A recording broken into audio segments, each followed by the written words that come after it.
சூனியம் ஓர் உலக பார்வை என்று ஒரு ஏட்டை சலப்பு சகோதரர்கள் வெளியிடுகிறார்கள். அந்த அறிஞர்கள் எந்த அளவிற்கு பாரதூரமான கருத்துக்களை எழுதி வைத்திருக்கிறார்கள் என்று மட்டும் பாருங்கள். குர்ஆன் சுன்னாவை விட்டு நீங்கள் போனால் அது நரகில் எப்படி இழுத்துச் செல்லும் என்று மட்டும் பாருங்கள். ஒருவன் சூனியம் செய்வானையானால் அந்த சூனியக்காரனுக்கான ஆற்றல் எத்தகையது என்றால், அவன் நினைத்தால் புறாவை பூனையாக மாற்றிவிடுவான். நம்ம எல்லாரும் விளங்கிட்ட இஸ்லாம் என்ன தெரியுமாங்க? மூசா நபி கைத்தடியை போட்டார், அது பாம்பாக ஆனது. சூனியக்காரன் கைத்தடியை போட்டார்கள், பாம்பாக ஆகவில்லை. மூசா நபி கைத்தடியா போட்டாரே, அந்த அல்லாஹ்வின் அற்புதத்தால் அது பாம்பாக மாறி அவர்கள் போட்ட கைத்தடி கயிறுகளை விழுங்கி பிறகு பழையபடி கைத்தடியாக மாறியது. இதை நாம் விளங்கி இருக்கிறோம். அந்த சூனியக்காரர்களாம் தோல்வி அடைந்தார்கள். நாம் மக்களை ஏமாற்ற முடியவில்லை, மக்கள் உஷாராகி கொண்டார்கள். இதோ இந்த மூசா தெள்ள தெளிவாக பாம்பாகவே அதை போட்டிருக்கிறார், இவர் இறைவனின் தூதர், ஏற்றுக்கொண்டார்கள். இதை நாம் தெளிவாக புரிந்திருக்கிறோம். ஆனால் சூனியக்காரன் ஒருபோதும் ஜெயிக்க மாட்டான் என்று அல்லாஹ் சொன்ன பிறகு கூட இவர்கள் எழுதி வைத்திருக்கிறார்கள், சூனியக்காரர்கள் நினைத்தால் புறாவை கூட பூனையாக்கி விடுவார்கள், யானையை கூட பன்னியாக்கி விடுவார்கள், கழுதையை கூட எருமையாக்கி விடுவார்கள். உங்கள் வழிகேடு எங்கே போயிருக்கிறது? கொஞ்சம் யோசித்து பாருங்கள். இன்னொரு செய்தியை குறிப்பிடுகிறார்கள், அல் குர்ஆன் அஸ் சுன்னாவின் பார்வையில் சூனியம். இவங்க எழுதுறாங்க, என்ன தலைப்பு, புக்கு பேர் என்ன? குர்ஆன் சுன்னாவின் பார்வையில் சூனியம். அப்ப நீங்க குர்ஆன் சுன்னா பார்வையிட்டு தானே சூனியத்தை பத்தி எழுத போறீங்க. எழுதுங்க. அது குர்ஆன் சுன்னா அடி தானே இருக்கும். சரி, அதுல எழுதுறாங்க, ஒருவனுக்கு சூனியம் வைக்கப்பட்டால் அதை எப்படி கண்டுபிடிக்கலாம் என்றால், அவன் சூனியம் வைக்கப்பட்டதிலிருந்து அவன் ஊரில் இருக்கிற எல்லா பெண்களும் அவனுடைய பொண்டாட்டி மாதிரி தெரிவார்கள், தன்னுடைய மனைவி அந்நிய பெண் மாதிரி தெரிவாள். இது எப்படி இருக்குது? ரோட்டில் போறாரு, எங்கடி சுற்றிட்டு இருக்கிற, வீட்டில் வந்து சமைச்சு கொடுறீ, யாரா நீ தான் என் பொண்டாட்டி, நான் தான் உனக்கு புருஷன், ஏன்டா இப்படி பேசுற? சூனியம் வச்சுட்டாங்க ஐயா. ஊரெல்லாம் பேசலாம் இப்படி. நேராக வீட்டுக்கு போறாரு, அஸ்ஸலாமு அலைக்கும், நீங்க யார் வீட்டில் இருக்கீங்க? ஏங்க என்னையாங்க? இல்லை, கொஞ்சம் வெளியே போங்க. அந்நிய பெண்களை வீட்டில் சேர்க்கறது இல்லை. இந்த மேல் வீட்டுக்காரி இருக்கா, வர சொல்லுங்க. ஏன் அவ தான் என் முதல் பொண்டாட்டி. அப்போ கீழ் வீட்டுக்காரி 2, எது 3, ஏன் சூனி வச்சுட்டாங்கல்ல. இவன் எழுதுறாங்க எப்படின்னா, இருக்கிறது இல்லாமையும் இல்லாத இருக்கிற மாதிரி மாறி போயிருமா. இருக்கிற ஊரில் இருக்கிற எல்லா பொண்ணும் பொண்டாட்டி ஆயிடுவா, தாம் பொண்டாட்டி அந்நிய பெண் ஆயிடுவா. ஏன்? இவர் சூனியத்தால் பாதிக்கப்பட்டிருக்கிறார். அப்ப சூனியக்காரன் எப்பேற்பட்ட ஆற்றல் உடையவன் எழுதியிருக்கான்னு பாருங்க. இது வழிகேடா இல்லையா? அதுக்கப்புறம் என்ன எழுதுறீங்க? மறைவான ஞானம் அல்லாஹ்வுக்கு மட்டும்தான் இருக்குது, அவ்வளவு செய்திகள் உங்களுக்கு சொன்னாங்கல்ல. இவர்கள் எழுதுறாங்க, சூனியம் ஒரு கொடிய பாவம். அந்த ஏட்டில் எழுதுறாங்க, சலஃப் அறிஞர்கள் தான் எல்லாம். குர்ஆன் சுன்னாவை காக்க புறப்பட்டு ஆரம்ப காலகட்டத்திலே அது கொள்கை என்று பேசியவர்கள் தான் சகாபாக்களை பின்பற்றலாம், சவுதி உலமாக்களை பின்பற்றலாம், பிற்காலத்தில் உள்ள அறிஞர் பெருமக்களை பின்பற்றலாம்னு வந்த நிலை இங்கே எப்படி போய் விழுந்திருக்காருன்னு பாருங்க. ஒருவன் சூனியக்காரனிடத்திலே சென்றால், ஒருவன் மருத்துவனிடத்திலே சென்றால், அந்த மருத்துவர் இவருக்கு என்ன நோய் என்று பார்ப்பார், டெம்பரேச்சரை பார்ப்பார். ஆனால் சூனியக்காரனிடத்திலே சென்றால் இவர் எங்கிருந்து வந்திருக்கிறார் என்று சொல்வார், எப்போது வந்திருக்கிறார் என்று சொல்வார், இவருக்கு என்னவெல்லாம் ஏற்பட்டிருக்கிறது என்று சொல்வார், இவருடைய அம்மா அப்பா யார் என்று சொல்வார், இவருடைய பிள்ளைகள் யார் என்று சொல்வார், இனிமேல் என்ன ஏற்பட போகிறது என்று கூட இவருக்கு சொல்வார். நான் கேட்கிறேன், அப்போ யார் ஜோசியக்காரனை நம்பி அவன் சொல்றது உண்மை நினைச்சானோ, அது அவனா அப்படி உண்மையை பேச மாட்டான், நாளை நடக்கிறது அவனுக்கு. அப்படி ஒருத்தன் நினைச்சானா அவன் காபீர் ஆயிரான்ற ஹதீஸையும் நீங்கள் மறுத்துவிட்டு, மறைவான ஞானம் அல்லாஹ்வுக்கு மட்டும்தான் இருக்குது, அந்த ஆற்றல் எவனுக்கும் இல்லைங்கிற இஸ்லாத்தின் அடித்தளத்தை விட்டு நீங்கள் விலகிவிட்டு சூனியக்காரனுக்கு இந்த ஆற்றல் இருக்குங்கிறீங்களே. நாமெல்லாம் ஒரு நகைச்சுவையாக தான் கேள்விப்பட்டோம். ஒரு மந்திரவாதிட்ட ஒருத்தன் போய், ஐயா என் ஜாதகம் எப்படி இருக்குன்னு கேட்டானா. ஜாதகத்தை பார்த்து, நீ உன் பேர் வந்து இது ராமசாமி, ஆமாம், உங்கள் அம்மா பேர் மாரியம்மா, உங்கள் அப்பா பேர் சுப்பமுத்து, சரி, நீ இந்த தெருவில் இருக்கிற, சொல்லுங்கய்யா, நீ உன் டோர் நம்பர் 18, சொல்லுங்கய்யா, போன வாரம் 2 கிலோ அரிசி வாங்கியிருக்கிற, அதுக்கு முந்தின வாரம் 3 கிலோ சக்கரை வாங்கி. ஐயா என் ஜாதகத்தை பார்த்துட்டு நான் வாங்கின சக்கரை எல்லாமா சொன்னீங்க? மூதேவி ரேஷன் கார்டை கொண்டு வந்து கொடுத்தா ஜாதகத்தை கொடுறான இப்படின்னு விட்டு கேள்விப்பட்டிருக்கிறோமுங்க. இப்போ இதை உண்மை எழுதுறாங்க. இந்த சூனியக்காரர்கள் எப்படிப்பட்ட ஆற்றல் மிக்கவர்கள் தெரியுமா? இந்த வளம் எக்குல்லஹு குஃபன் அகதுங்கிற களிமா கூட மறந்துட்டார்கள், அந்த வாசகத்தை கூட மறந்து இஸ்லாத்தை விட்டு வெளியேறி எல்லாமே அவர்களுக்கு தெரியுமா. எந்த மாதிரியா? அடுத்து எழுதுறாங்க, சூனியம் ஒரு கொடிய பாவம். அது எழுதுறாங்க, நோய் நிவாரணத்திற்கு 2 வகையில் நிவாரணம் அடையும். ஒன்று அல்லாஹ் நிவாரணம் செய்வானா, இன்னொன்று சிற்கான வாசகங்களை யார் ஓதுகிறார்களோ அப்பொழுது நிவாரணம் கிடைத்துவிடும், அல்லது தாயத்தை கட்டிவிட்டால் நிவாரணம். இதெல்லாம் தர்கா வணங்கி சொன்ன கருத்து இல்லைங்க. அவர்களை விட பல படி ஏறி ஜாக்கு சலஃபு அறிஞர்கள் எழுதி வைத்த கருத்தை நான் படிச்சுட்டு இருக்கிறேன்.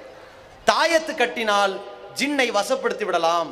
இன்றைக்கு சமீப காலங்களில் தாயத்தை கட்டியவுடன் ஜின் அடங்குவதும் தாயத்தை அவிழ்த்தவுடன் ஜின் துடிதுடிப்பதையும் நாம் கண்கூடாக பார்க்கிறோம். சொல்றதே போய் இதில் கண்கூட பார்க்கதாகலாம். எழுதி வச்சிருக்காங்களா இல்லையா? நான் கேட்கிறேன், அல்லாஹ்வுக்கு இணையாக கற்சிலைகளிடத்திலே, மரங்களிடத்திலே, மகான்கள் என்ற பெயரால் பெரியவர்களிடத்திலே போய் நோய் நிவாரணத்தை தேடினால் கிடைக்கும் என்று சொல்கிறீர்களே, இதுதான் தௌஹீதா?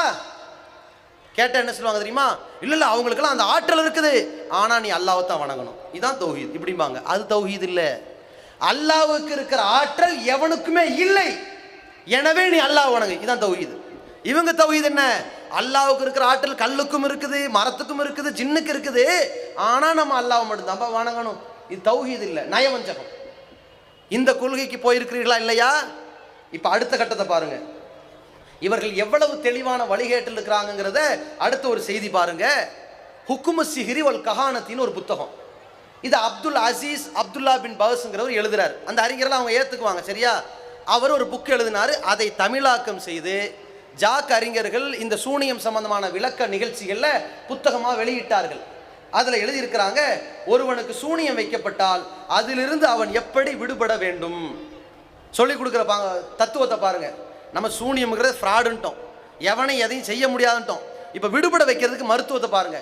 ஒருவன் தனக்கு சூனியம் வைக்கப்பட்டதை உணர்ந்து விட்டால் அவன் அந்த நிமிடத்திலிருந்து எதில் சூனியம் வைத்திருக்கிறார்கள் என்று தெரு தெருவாக போய் தேட வேண்டும். யோசிக்கணுமா? சீப்பில் வச்சுருப்பாங்களோ, முடியில் வச்சுருப்பாங்களோ, எதுக்கும் காலையில் கட்டி கிடை தம்பி முடியெல்லாம் அம்பிட்டு முடி அள்ளு எடு, இல்லை சரி விடுப்பா நாளைக்கு வருவோம். இவனை கிறுக்கு பையலாக இருக்கிறான், அப்போ தான் நினைப்பாங்க கிறுக்கு பையன்ட்டு. அது வரைக்கும் நல்லா தான் இருந்தான். ஏன்னா நமக்கு தலைவலி என்னன்னு தெரியும், வயிற்று வலி தெரியும், சூனி வச்சிருக்காங்கன்னு தெரியாது. இவ சொல்லித்தராக தெருவில் போகிற சாக்கடை அல்றா, நம்ம வீட்டு சாக்கடை அள்ளு, சிக்கு முடி இருக்கு, இது நம்ம என் பொண்டாட்டி முடியுமா இருக்குது, சரி பாப்பா நாளைக்கு பாப்பா, இது அள்ளு, அந்த சீப்பை தூக்கிட்டு வா, எங்க சாக்கடையில் விழுந்து கழுவுப்பா, அது யார் சீப்புன்னு பார்ப்போம், மஞ்சள் சீப்பு, நம்ம பச்சை சீப்பு வச்சிருந்தோம். அப்போ அதை வச்சு சூனி வச்சுக்க மாட்டாங்க. டேய் நம்ம பனியன் கிழிஞ்சு கிடக்குதுரா, இதில் வச்சாலும் வச்சிருப்பாங்க, எடுத்து பார்ப்பான், இது எலி கடிச்சதோ. அப்போ எதில் தான் இப்படி தெருத்துருவா திரியணுமா? அவங்க சொல்றாங்க, அவ்வாறு சூனியம் வைக்கப்பட்ட பொருள் எழுதுனாங்க பாருங்க. எப்போ குரானிஸை தாண்டி வந்த வழிகேடு பாருங்க. அது வானத்தில் இருந்தாலும், பூமியில் இருந்தாலும், மலைகளில் இருந்தாலும் அதை எடுத்து உடைத்து விட வேண்டும், இதுதான் சிறந்த மருந்து. அப்போ டேய் போடுறா ஒரு ஏவுகணை தாக்குதல, எனக்கு சூனியம் வச்சதை எத்தனாவது வானத்தில் வச்சிருக்கான்னு போய் பார்க்கணும். இப்போ கிளம்ப வேண்டியது, அம்பிட்டு போயிடும் கிறுக்குனாக்கி விட்டுருவாங்க. அடுத்த ஒரு மருந்து இருக்கிறது, அதுவும் இன்னொரு வகையான சிறந்த மருந்து. என்னவென்றால், ஒருவன் சூனியத்தால் பாதிக்கப்பட்டவன் ஒரு பாத்திரத்தில் தண்ணீர் அள்ளி அதிலே பச்சை இளந்த இலைகளை எடுத்து அதை பொடியாக்க வேண்டும். பச்சை இலையை பொடியாக்க முடியாது, காஞ்ச இலையை ஆக்கலாம். சரி சொல்றதே கட்டுக்கதை, போவோம் நம்பிட்டு போவோம், காசா பணமா அப்படி எழுதி வச்சுட்டாங்க. நம்ம அப்போ டிவியில் பார்ப்போம்ல, வல்லாரை கீரை அரைத்து 4 மணிக்கு கொடுத்தால் இடுப்பு வலி சரியா இப்படிங்கிற மாதிரி இவங்களை விட்டாங்க. 4-7 ஒற்றைப்படையாக இளந்த இலையை எடுத்து அந்த தண்ணீரில் போட்டு கலக்கி ஒரு பாத்திரத்தை எடுத்து தலை மீது வைத்து சூரத்துல் ஃபலக் ஓத வேண்டும் 3 வாட்டி. இந்த சாப்பிட்றதுக்கு முன்னாடி 3 மாத்திரை இப்படி வெறும் வயிற்றுல, அது மாதிரி சூரத்துல் நாஸ் 3 வாட்டி. அதற்கு பிறகு சொல்ல வேண்டும், நபி மூசா அவர்கள் சொன்னார்கள், இந்த சூனியக்காரர்கள் போட்ட கைத்தடியெல்லாம் பாம்பாகவில்லை. இவர் சொல்லுமா இப்படி, கைத்தடியெல்லாம் பாம்பாகவில்லை. பத்தலல் மாக்காணியாமல் அவங்க செஞ்சதெல்லாம் பொய்யாகிவிட்டது. ஒலாயு புலிகு சாகிரும், சூனியக்காரன் வெற்றி பெறவே மாட்டார்கள். இந்த சூனியம் பாதிக்கப்பட்டோம் அப்படி தூக்கணுமா ஜக்கு தண்ணியை தலைமையில வச்சு, லாயு புலிகு சாயு ஹைசோத்தா, சூனியக்காரன் ஒருபோதும் ஜெயிக்க மாட்டான்னு தலையில ஊத்துனா சூனியம் ஓடி போய்விடும். எழுதி வச்சிருக்கிறீங்களே, நாங்க சொல்றோம் இதை உங்க உள்ளத்துல வைங்கன்னு. சூனியக்காரன் ஜெயிக்க மாட்டான், எதையும் செய்ய முடியாது, அவன் செய்யறது ஏமாத்து வேலைண்டு உங்க உள்ளத்துல ஏத்துக்குங்கன்னு சொன்னா நீங்க என்ன செய்றீங்க? அவனுக்கு ஆற்றல் இருக்குது, அருமை பெருமை இருக்கிறது, எல்லாத்தையும் செய்ய முடியும், மறைவான ஞானம் இருக்கிறது, அல்லாஹ்வின் ஆற்றலை பெற்றிருக்கிறான்.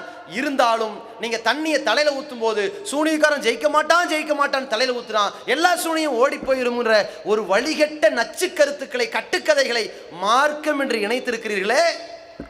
இதான் இஸ்லாமா? இதான் இஸ்லாத்தின் மூல ஆதாரங்களா?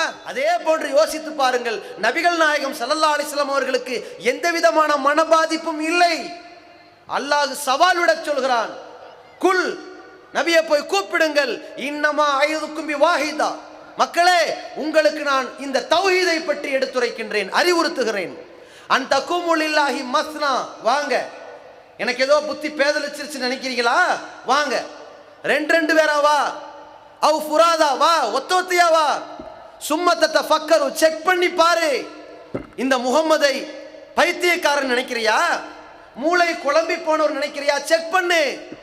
மா பி சாஹிபிக்கும் மின் ஜின்னா, இந்த தூதருக்கு சிறிய அளவு கூட, அல்லாஹ் குறிப்பிடுகிறான், மின் ஜின்னத்தின் சிறிய அளவு கூட மனபாதிப்பு வரவில்லையே.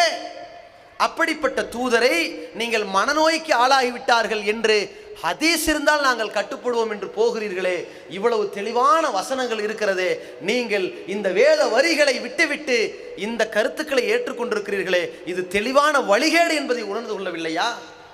லா யுஃப்லிஹு சாஹிரு ஹைஸோத்தா, திருக்குரான் பேசுகிறது, போட்டிக்கு வருகிற பொழுது சூனியக்காரன் வெற்றி பெற மாட்டான், அவன் படுதோல்வி அடைவான். இதான் திருக்குரான் சொல்லுகிற செய்தி. நீங்கள் சொல்லுகிறீர்கள் நபிகளார் காலத்தில் ஒரு சூனியக்காரன் வந்தான், அவன் ஜெயித்து விட்டான், நபிகளாரை 6 மாதம் முடக்கி போட்டு விட்டான். இதைத்தான் உங்களிடத்தில் சொல்லுகிறோம். நீங்கள் நேர்வழி பெற வேண்டும் என்பதற்காக மதுஹபுகளின் பெயரால், சஹாபாக்களின் கருத்துக்கள் என்ற பெயரால் பிரிந்து கிடக்கின்ற சமுதாயத்தை அழைக்கின்றோம். நம்மிடத்திலே நபி வழியின் அடிப்படையிலே நாம் செயல்பட்டால் நம்மிடத்தில் மிகப்பெரிய ஒரு ஒற்றுமை வரும். எப்படி இன்றைக்கு எல்லா ஜமாத்துகள் இருக்கிறது, சாஃபியோ, ஹனஃபியோ, மாலிக்கோ, ஹம்பலியோ, தப்லீகோ, தரிகாவோ, தௌஹீதோ, சலஃபோ, ஜாக்கோ, யாரோ அத்தனை பேருடைய பள்ளிவாசல்களிலும் ஒரே மாதிரியான வாசகத்தை பாங்காக சொல்கிறோமே, ஏன்? அது ஒன்றுதான் நபி வழி, மற்றது எல்லாம் புது வழி. அந்த பாங்கில் நாம் எப்படி ஒருமித்து இருக்கிறோமோ அதே போன்று வாருங்கள், ஹதீஸுகளில் எது இருக்கிறதோ அதை செயல்முறைப்படுத்துவோம். ஆதாரபூர்வமான இந்த இறை செய்தியை பின்பற்ற வேண்டும் என்று வாருங்கள். நீங்கள் யோசித்து பாருங்கள், அல்லாஹ்வுக்கு பயந்தவர்களாக மதுஹப் சகோதரர்கள் யோசித்து பாருங்கள். ஒருவர் இஸ்லாத்தை ஏற்று வருகிறார், அவருக்கு லா இலாஹ இல்லல்லாஹ் முஹம்மது ரசூலுல்லாஹ் சொல்லிக் கொடுக்கிறீர்கள், மதுஹபை பற்றி சொன்னீர்களா? இஸ்லாத்திற்கு இந்த ரெண்டும் போதும் என்றல்லவா இதை சொல்லிக் கொடுத்தீர்கள்? ஒருவர் இறந்து விடுகிறார், ஆலிம்சா பெருமக்கள் தல்கீன் சொல்லிக் கொடுப்பீர்கள், உன்னிடத்திலே மாணவர்கள் வருவார்கள், உன் இறைவன் யார் என்று கேட்பார்கள், அல்லாஹ் என்று சொல்லு, அப்பொழுது ஏகத்துவத்தை சொல்கிறீர்கள். உன்னுடைய தூதர் யார், முகம்மதை சொல்லு, உன்னுடைய மார்க்கம் எது, இஸ்லாமை சொல்லு, உன் இமாம் யார், திருக்குரான் தான், அந்த வஹி தான் உன்னுடைய வழிகாட்டுதல்னு சொல்லு என்று செத்து போனவனுக்கு சொல்லிக் கொடுக்கிறீர்களே, உயிரோடு இருப்பவர்களுக்கு சொல்லிக் கொடுக்க வாருங்கள் என்று உங்களை கூப்பிடுகிறோம். அல்லாஹ்வுடைய தூதர் சொன்னார்கள், ஸாக்க தோமல் ஈமான், இறை நம்பிக்கையின் ஒட்டுமொத்த சுவை ஒருவன் சுவைத்து விட்டான். எப்பொழுது தெரியுமா? மன் ரலிய பில்லாஹி ரப்பன், யார் அல்லாஹுவை கடவுளாக திருப்தி அடைந்து கொண்டானோ, வபில் இஸ்லாமி தீனன், இஸ்லாத்தை மட்டும் மார்க்கமாக பொருந்தி கொண்டானோ, வபி முஹம்மதின் ரசூலா, முஹம்மதை மட்டும் வழிகாட்டியாக ஏற்றுக்கொண்டானோ, அவன் இஸ்லாத்தை பரிபூர்ணம் அடைந்து சுவைத்து விட்டான் என்றார்களே. அப்படிப்பட்ட பரிபூர்ணமான இஸ்லாத்தை தான் தமிழ்நாடு தௌஹீத் ஜமாத் உங்களிடத்தில் எடுத்துரைத்துக் கொண்டிருக்கிறது. அந்த இறை செய்தி மட்டும்தான் இஸ்லாம், இதை தவிர்த்து வேறு எதுவும் இஸ்லாம் இல்லை என்பதை கவனத்தில் கொண்டு நாளை நீங்களும் நாங்களும் சேர்ந்து மறுமையிலே சுவனத்தில் பிரவேசிக்க வேண்டும்.